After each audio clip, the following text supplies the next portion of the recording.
Quick disclaimer. Oh wait, there's no quick disclaimer this week. Ha ha ha, tricked. Without further ado, boom how it's Bachelor time. Okay, so this week has been an absolutely massive week. We're down to our final 5 contenders for Matt's heart, and all the pieces are slowly starting to fall together. We've got a lot to discuss, so let's start off with Wednesday's episode first, which was the heavily advertised Bachelor royalty episode. We got one single date with Emma, a kind of group date with Helena, as well as 2 single extension date times to Sigand and Abby. Let's start off with the least infuriating thing on this list, which was Matt's second date with Emma. Now, Emma has made it very, very clear in terms of where she stands with Matt. She likes him a lot, she loves being in love, etc, etc. She's very good at communication, she's right about his age so he doesn't really have to question her intentions, and she's very genuine. Their date was very, very, very cute, and I know I say that so often, but there's not usually a single date that isn't cute.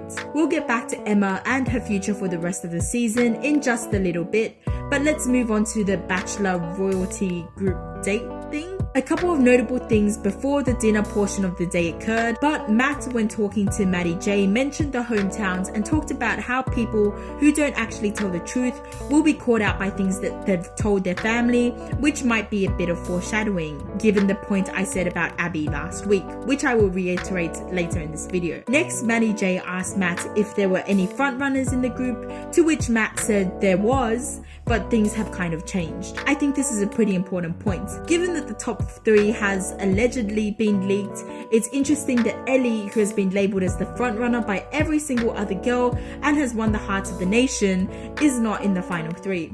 But we'll also talk about that a little bit later too. Anyways, my predictions from last week actually came true, and it was Helena who went on the date. Helena talked about how difficult it was to open up to Matt, to Snez and Laura, which granted her the opportunity for extra time with Matt. This date extension thing was the exception to my every date is cute rule. I feel so bad for Helena because she was just grilled in so hard by Maddie J, who happened to express more personality in this one episode than he did across his whole season of The Bachelor. She was super flushed answering all the questions, and the hand on her chin seemed like a physical defense mechanism. Is that the term I'm looking for? Anyways, regardless, she was really, really uncomfortable with how challenging the questions were, especially in that group setting where she wasn't even friendly, familiar with most of the people there. I'm not sure if it's just me, but at this point it really feels as though Matt is a little bit iffy on Helena with all the stuff he's been saying in his confessionals.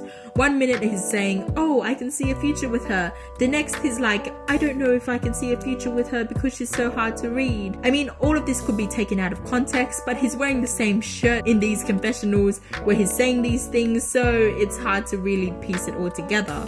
But we too will get back to this point. Finally, for Wednesday's episode, we get to the most agitating part of the whole date, the Abby-Ellie confrontation thing. Now, I know there's been a lot of people who actually probably watch this and say, wow, Pitu Putu, you're so biased towards Ellie, and that shouldn't be your justification to not like Abby.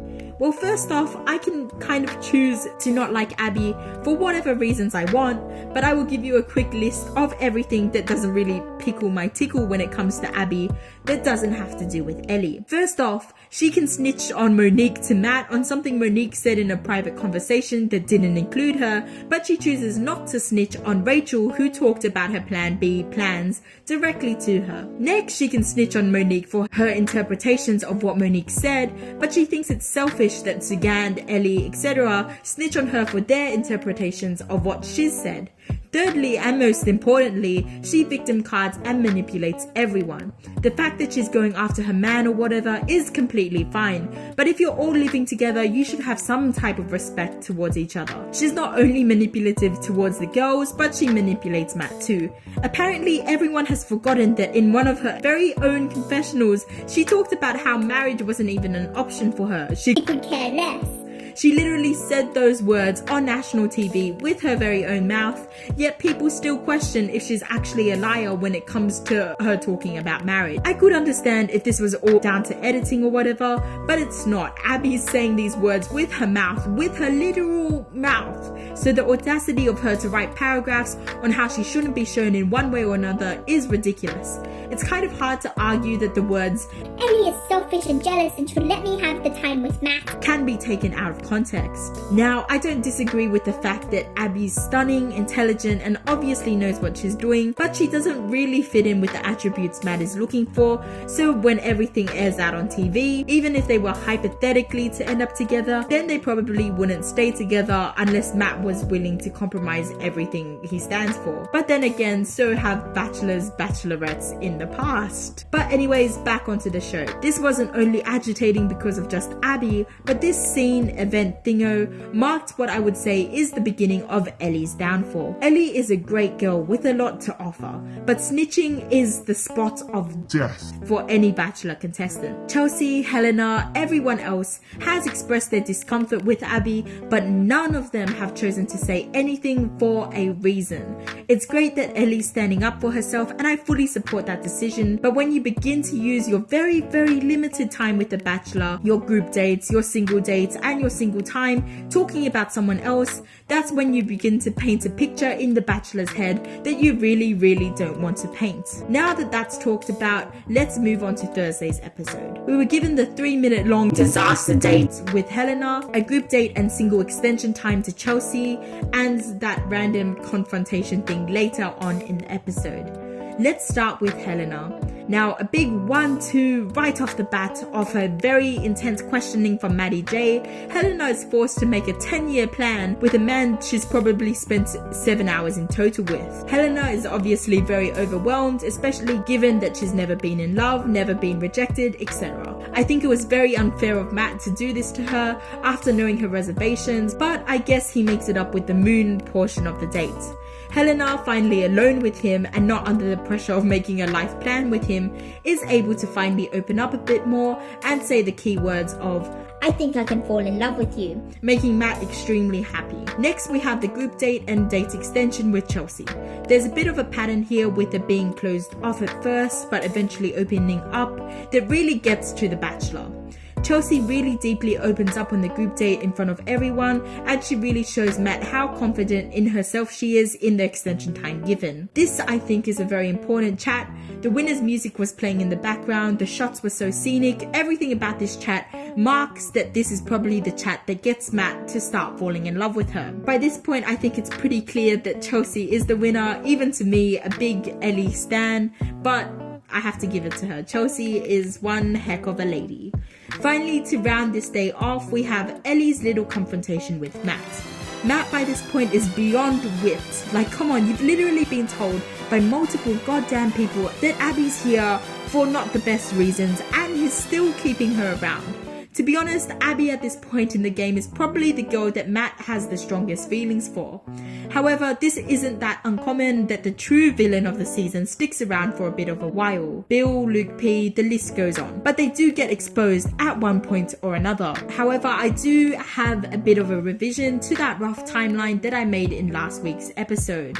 Now that Kristen and Sagand are gone, we're left with the final 5. However, like I mentioned before, alleged leaked chats have pointed out that Abby, Helena and Chelsea are the final 3. It's a bit harder to draw the line here, but obviously if that info is true, then Emma and Ellie are the first to go, which is a little bit sad react considering that the last thing Kristen was asked before being eliminated was who do you think will win, and she said either Emma or Ellie. Anyways, the previews say that there's a shock exit on next Wednesday's episode. If it's a shock exit, naturally you would think it's Ellie, but given this shot from the extended season preview, we can see Ellie is wearing a flannel, and she did say earlier in the season whilst gifting Matt a flannel that flannels are really important around her family / hometown. Okay, that quote is a bit stuffed up there, but you get what I'm saying. So there's a chance that Ellie is the shock exit on Wednesday, but it's more likely that she leaves or is eliminated on Thursday's hometown episode, making Emma the person who's eliminated on Wednesday's episode. I know that I expressed a lot of bias in the beginning towards Ellie, but it's hard not to contain that bias when all they were showing us at the time really pushed towards Ellie as the winner. But anyways, that leaves us with the final 3. I think we can safely put Chelsea at the top of that list. So that leaves us between Helena and Abby. Now Matt is seen super distraught at saying goodbye to the runner-up, which would lend itself to be more likely that Abby was the runner-up.